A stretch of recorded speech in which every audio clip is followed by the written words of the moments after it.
Para saudara dan saudari yang Tuhan cintai, selamat pagi dan selamat bertemu lagi dalam renungan harian dari Paroki Santo Petrus dan Paulus Argapura, edisi hari Sabtu, tanggal 3 Juni 2023. Hari ini Gereja Semesta memperingati peringatan wajib Santo Carolus Luanga dan kawan-kawan martir.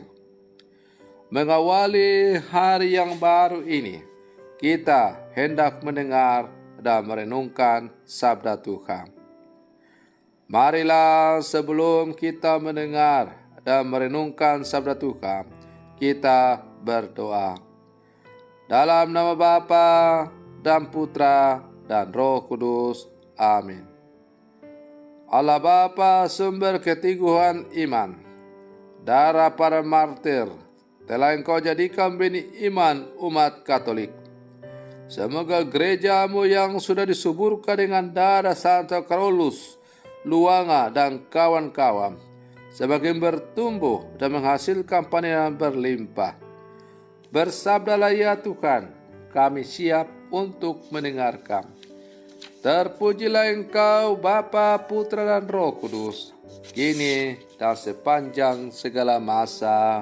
Amin. Para saudara dan saudari yang Tuhan cintai, sabda Tuhan yang hendak kita dengar dan kita renungkan untuk mengawali hari yang baru ini diambil dari Injil Markus pasal 11 ayat 27 sampai 33. Tuhan bersamamu. Inilah Injil suci menurut Markus.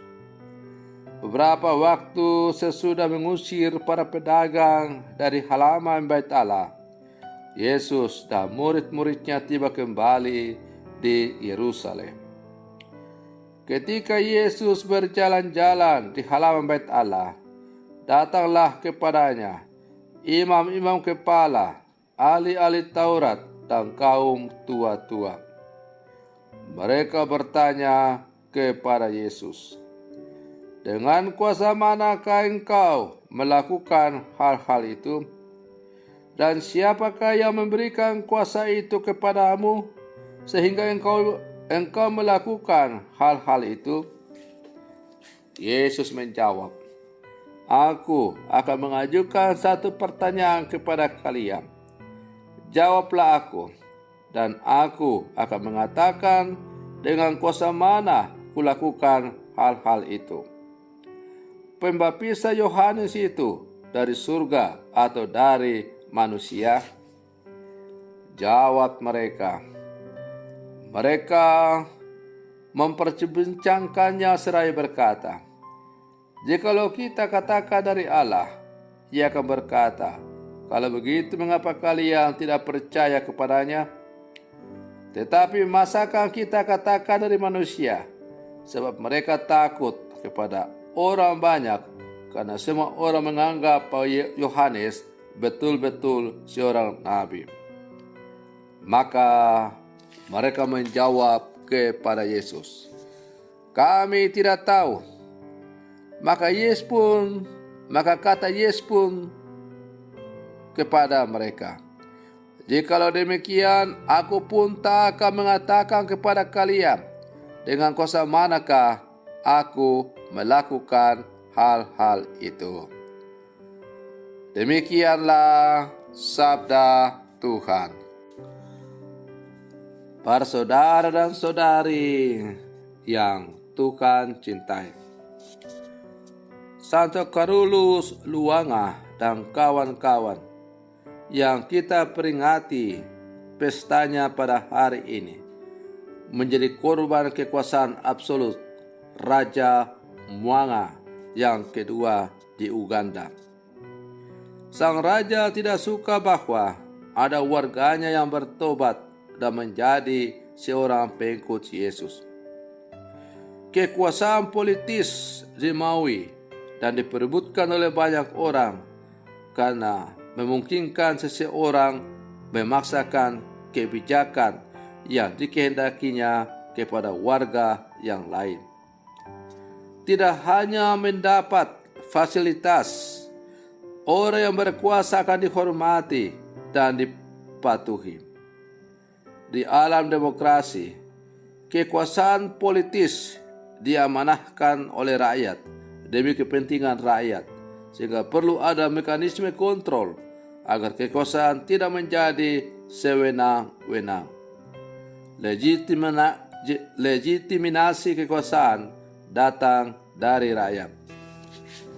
Para saudara dan saudari yang Tuhan cintai, melalui bacaan Injil yang baru saja kita dengar, imam-imam kepala dan ahli-ahli Taurat mempertanyakan kuasa Yesus. Dengan kuasa apa dan siapa yang memberikan kuasa kepada Yesus untuk mengajar dan menyembuhkan orang? Kuasa Yesus bukanlah kuasa politis, melainkan kuasa moral dan spiritual.